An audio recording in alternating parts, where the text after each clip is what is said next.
Malayali കന്യാസ്ത്രീകളുടെ arrest കേരളത്തിലെ ബി.ജെ.പിയെയാണ് കൂടുതൽ പ്രതിസന്ധിയിലാക്കിയിരിക്കുന്നത്. ദേശീയ നേതൃത്വം കരുതിയതിലും കൂടുതൽ കുരുക്കിലേക്ക് കാര്യങ്ങൾ പോവുകയാണ്. അതുകൊണ്ട് തന്നെ കേരളത്തിലെ ബി.ജെ.പിയുടെ പ്രവർത്തനങ്ങളെ ഇത് വലിയ രീതിയിൽ ബാധിക്കുന്നുമുണ്ട്. ഈ പ്രതിസന്ധി മറികടക്കാൻ ബി.ജെ.പി സംസ്ഥാന അധ്യക്ഷൻ രാജീവ് ചന്ദ്രശേഖർ പെടാപ്പാട് പെടുകയാണ്. ബി.ജെ.പി സംസ്ഥാന അധ്യക്ഷൻ രാജീവ് ചന്ദ്രശേഖർ തൃശൂർ അതിരൂപത ആസ്ഥാനത്തെത്തിയതും ഇതിന്റെ ഭാഗമായാണ്. മലയാളി കന്യാസ്ത്രീകളുടെ അറസ്റ്റിനെ തുടർന്ന് ബി.ജെ.പിയുമായുള്ള ക്രൈസ്തവ സഭകളുടെ ബന്ധം വഷളായതിനെ തുടർന്നാണ് രാജീവ് ചന്ദ്രശേഖർ കൂടിക്കാഴ്ചയ്ക്ക് എത്തിയിരിക്കുന്നത്. CBCI അധ്യക്ഷൻ ആർച്ച് ബിഷപ്പ് ആൻഡ്രൂസ് താഴത്ത്, മാർ ടോണി നീലങ്കാവിൽ എന്നിവരുമായാണ് രാജീവ് ചന്ദ്രശേഖർ കൂടിക്കാഴ്ച നടത്തിയത്. ബി.ജെ.പി ജില്ലാ നേതാക്കളെ പുറത്തു നിർത്തിയാണ് രാജീവ് ചന്ദ്രശേഖരും പത്മജ വേണുഗോപാലും സഭാ നേതൃത്വവുമായി കൂടിക്കാഴ്ച നടത്തിയത്. ഇതിനിടെ രാജീവ് ചന്ദ്രശേഖറിനെ കേന്ദ്ര ആഭ്യന്തര മന്ത്രി അമിത്ഷാ അടിയന്തരമായി ഡൽഹിക്ക് വിളിപ്പിച്ചു എന്ന വിവരം പുറത്തുവരുന്നു.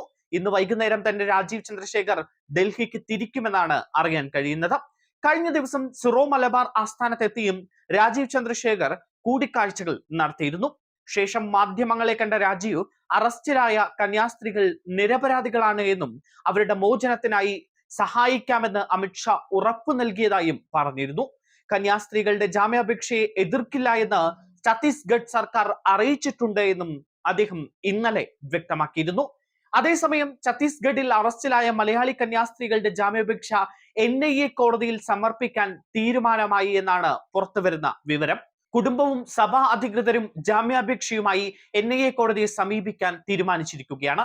ഇന്നും നാളെയും NIA കോടതി പ്രവർത്തിക്കുന്നു എന്നത് കണക്കിലെടുത്താണ് തീരുമാനം. കന്യാസ്ത്രീകളുടെ കുടുംബം, റായ്പൂർ അതിരൂപത നേതൃത്വം, റോജി M. ജോൺ MLA എന്നിവർ അഭിഭാഷകനുമായി നടത്തിയ ചർച്ചയിലാണ് തീരുമാനമുണ്ടായത്. കോടതി നടപടി അനുസരിച്ച് തുടർ നീക്കം ആലോചിക്കും. പ്രതികൂല വിധിയെങ്കിൽ ഉച്ചയ്ക്ക് ശേഷമോ തിങ്കളാഴ്ചയോ ഹൈക്കോടതിയെ സമീപിക്കാനാണ് തീരുമാനം. മനുഷ്യക്കടത്ത് കേസുള്ളതിനാൽ NIA കോടതിയെ സമീപിക്കാൻ നേരത്തെ ദുർഗ് സെഷൻസ് കോടതി നിർദ്ദേശിച്ചിരുന്നു. അതിന്റെ അടിസ്ഥാനത്തിൽ കൂടിയാണ് ഇപ്പോൾ ഇങ്ങനെയൊരു തീരുമാനമുണ്ടായിരിക്കുന്നത്.